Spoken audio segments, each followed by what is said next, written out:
Olá pessoal, tudo bem? Eu sou Thiago, médico, trabalho com oftalmologia aqui em Belo Horizonte e vou dar seguimento aos vídeos em que eu estou te ajudando a desvendar os mistérios do olho humano através da anatomia ocular. E eu já falei de algumas partes, mas nesse vídeo de hoje eu vou te explicar sobre a anatomia da córnea e a anatomia do trato uveal, que é composto pela íris, coroide e corpo ciliar. Se você gosta desse assunto, eu te peço para inscrever no meu canal e deixar o seu like no meu vídeo. Então, nós estamos dando seguimento à nossa série de vídeos em que eu estou te mostrando as partes do olho humano através da anatomia. E a primeira parte hoje desse vídeo, que é da córnea, eu vou te falar um pouco sobre essa lente, que é o primeiro vidro dos nossos olhos, é a primeira lente que enfrenta os nossos olhos e é a lente mais importante do nosso olho, que ela tem o maior poder de refração, é o maior grau. Nós temos a lente córnea e a lente cristalino, que são as lentes mais poderosas dos nossos olhos. Claro, tem a lágrima, o humor aquoso, o vítreo, são partes do nosso sistema ocular que têm índices de refrações diferentes, ou seja, tem a capacidade de modificar a direção da luz, mas a córnea, sem dúvida, é a parte mais importante do ponto de vista de grau, que dá o grau do nosso olho. Ela é responsável por 3/4 da refração do nosso olho. Para você ter uma ideia, a nossa córnea tem aproximadamente 43 dioptrias, 43 graus de óculos. E as córneas vão ficando com doenças pontudas, como por exemplo no ceratocone, ela pode sair de 43, que é uma média populacional, para 50, 55, 60 graus, e gerando vários problemas para a pessoa. A córnea, ela é uma estrutura elástica, a gente chama de fibroelástica. Ela é composta pelo colágeno, basicamente pelo colágeno tipo 1, e tem a característica de ser muito elástica, resistente a trauma e a distensões também. E ela é macia, se você apertar a córnea, ela é móvel e maleável. Isso é uma característica bem peculiar da córnea. Uma córnea tem, em média, mais ou menos 11,7 milímetros de diâmetro horizontal. Varia de 10 até 12,5 milímetros. E sendo as córneas menores que 10 milímetros, a gente chama de microcórnea, e as maiores que 12,5 a gente chama de megalocórneas. De diâmetro horizontal, vertical, ela tem cerca de 10 a 11,7 milímetros, dando uma média de 10,7. A nossa córnea, ela é composta de camadas distintas. Então eu vou te mostrar nessa figura, como você pode ver aqui na imagem, o epitélio, que é a primeira camada da córnea, medindo cerca de 60 micra, a membrana de Bowman, de 8 a 14 micra, o estroma, que é a substância própria da córnea, a massa da córnea, cerca de 500 micra, a membrana de Descemet, de 10 a 12 micra, e o endotélio, de 4 a 6 micra. Isso, gente, lembrando que é uma média populacional, tem uma variação de pessoa para pessoa, claro, e lembrando que a medida de micra é 10 a menos 6 metros. Então, é uma medida muito pequena. O epitélio, a primeira camada da nossa córnea, é dividida de 3 formas. Então, ela é formada pela camada basal. A camada basal é formada pelas células prismáticas com seus núcleos basais. A região média são formadas por células poligonais, unidas por interdigitações, desmossomos e junção de adesão. Isso é muito importante porque mostra como que a córnea é protegida para a penetração de substâncias, claro. E as células mais superficiais, elas têm de 2 a 3 camadas, e isso justifica a baixa permeabilidade às substâncias da lágrima. E uma característica dessa parte do epitélio é que ela tem as interdigitações que favorece a aderência da córnea, para ela ser mais receptiva à mucina, que é aquela parte da lágrima que eu te expliquei na parte do vídeo do filme lacrimal, e ela produz o glicocálise, então a lágrima fica aderida à superfície da córnea, e torna a superfície da córnea mais hidrofílica, mais amigável à água, mais amigável a substâncias aquosas. E a regeneração desse epitélio, dessa primeira camada da córnea, acontece da seguinte maneira: quando você tem uma lesão, um machucado que lesa essa camada, as células vizinhas, as células remanescentes, são capazes de dividir e formar mais células.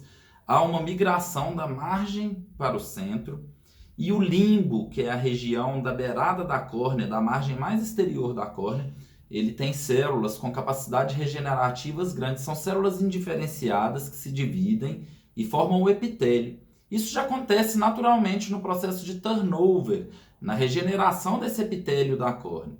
E isso é muito importante a gente saber e ter atenção, porque a córnea é um tecido avascular, ou seja, não tem sangue e ela tem um metabolismo muito alto e uma importância de defesa no organismo.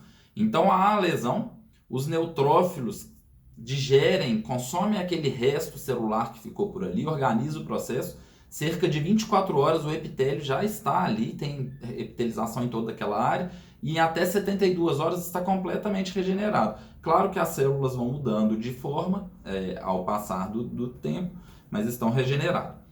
E aí a outra camada, a última camada desse epitélio é a membrana basal do epitélio da córnea. Ela é uma membrana verdadeira, ou seja, ela tem o colágeno tipo 4 em sua composição principal. E a próxima camada depois do epitélio é a membrana de Baumann. E a membrana de Baumann, limitante interior, é importante a gente lembrar que ela não é formada pelo o colágeno tipo 4. O que isso quer dizer? Ela não é uma membrana verdadeira. E ela é formada pelo colágeno tipo 1, 3, 5, 6 e 7. E ela não se regenera. A membrana de Baumann, se sofreu uma lesão em uma úlcera, um acidente ou numa cirurgia refrativa de PRK naquela região, ela não tem capacidade regenerativa.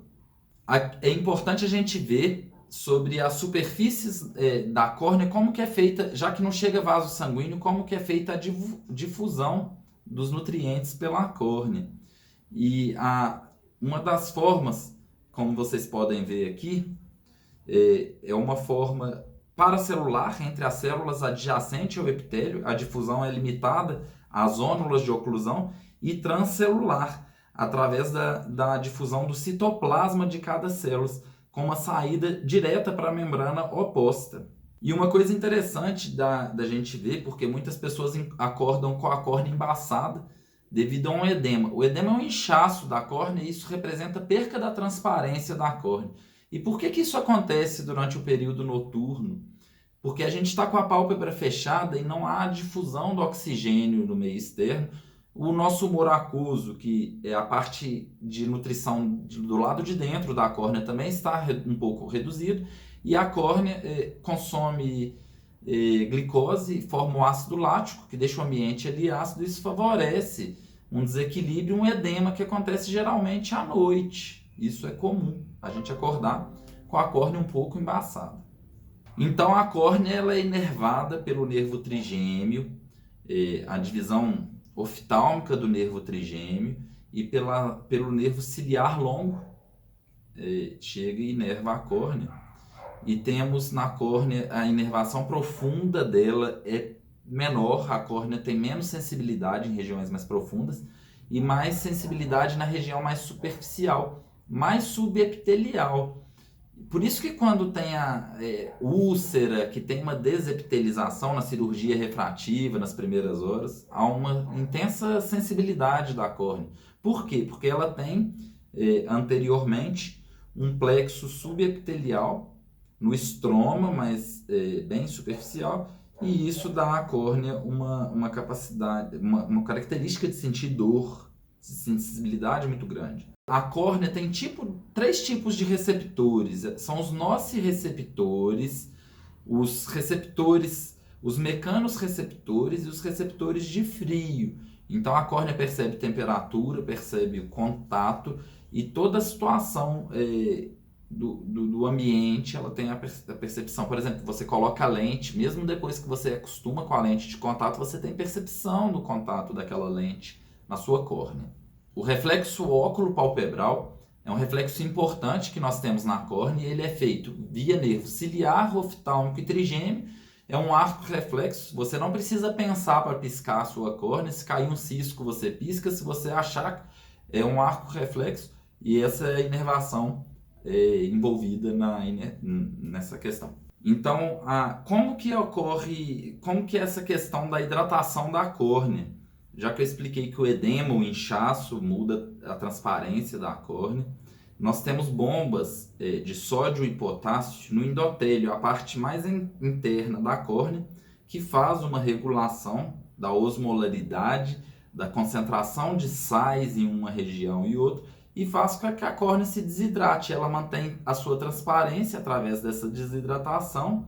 E a lágrima, tanto na parte externa quanto o humor aquoso na parte interna, são ligeiramente hipertônicos, ou seja, tem uma concentração maior mantendo essa córnea desidratada, e isso mantém uma característica de ser o único tecido vivo no corpo humano com completa transparência. E assim deve ser, porque qualquer alteração nisso representa um desequilíbrio, não é legal. A penetração das drogas na córnea, no epitélio é feito de forma só as substâncias lipossolúveis, e no estroma são as substâncias hidrossolúveis. Então, uma substância, uma medicação ou qualquer outra substância que tenha a característica de penetrar a córnea, ela tem que ser lipossolúvel e hidrossolúvel, solúvel em água e solúvel em lipídios. Então, para finalizar essa parte da córnea, o limbo, que é a região mais bem demarcada ao redor da córnea, essa faixa escura, tem 1 a 1,5 milímetro, fornece nutrientes para a córnea, ele faz a drenagem do humor aquoso, ele é um local frequente de alterações imunológicas e ele é irrigado por ramos das artérias ciliares anteriores.